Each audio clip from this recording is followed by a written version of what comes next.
I'm going to show you today how we can solve the brake sensor issue for the Logan brakes on a NAMI Klima, NAMI Burn E or NAMI Blast.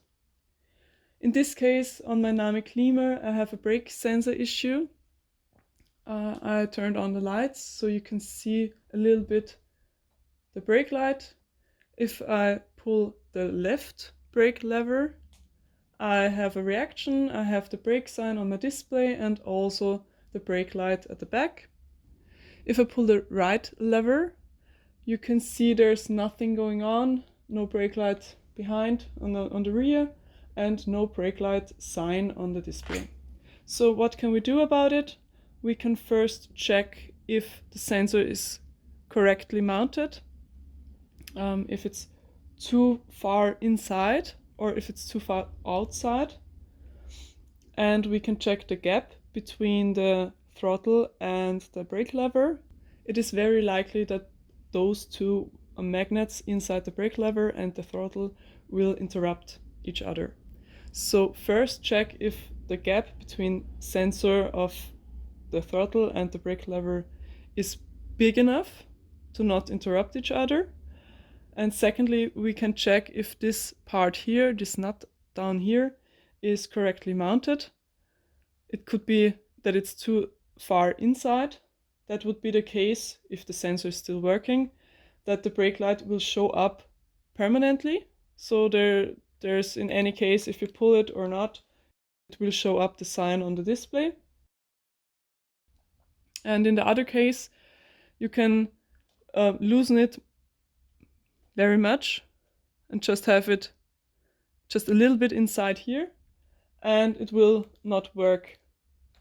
I will show you on the new brake sensor. So we're going to change this one because I already checked the gap between the throttle and the brake lever, and I also checked the mounting of the nut here.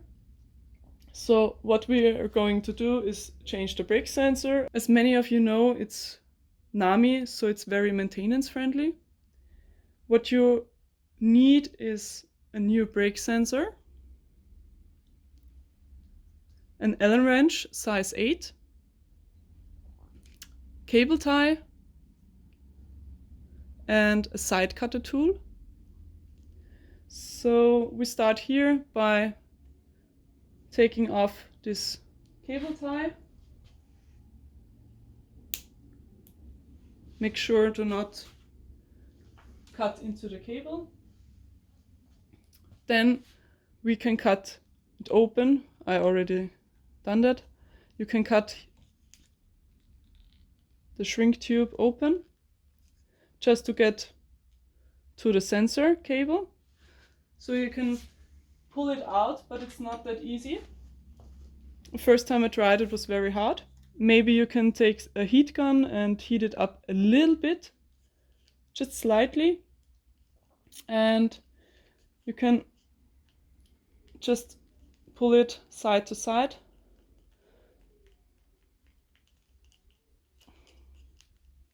It's very hard, but if you pull it side to side, it will work.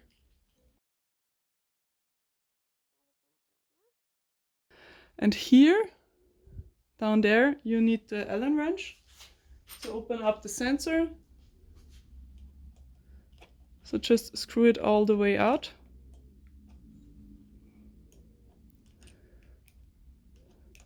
If it's loosened enough, you maybe can do it with your hands.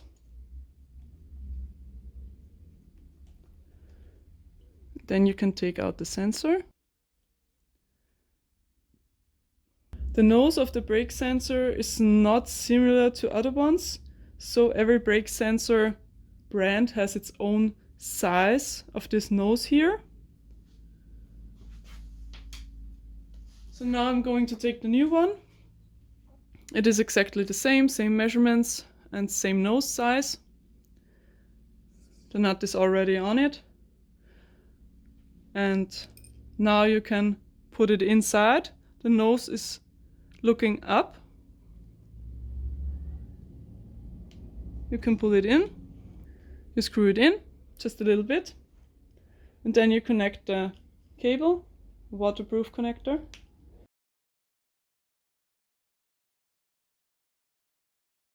Now we need to check how deep we can go in.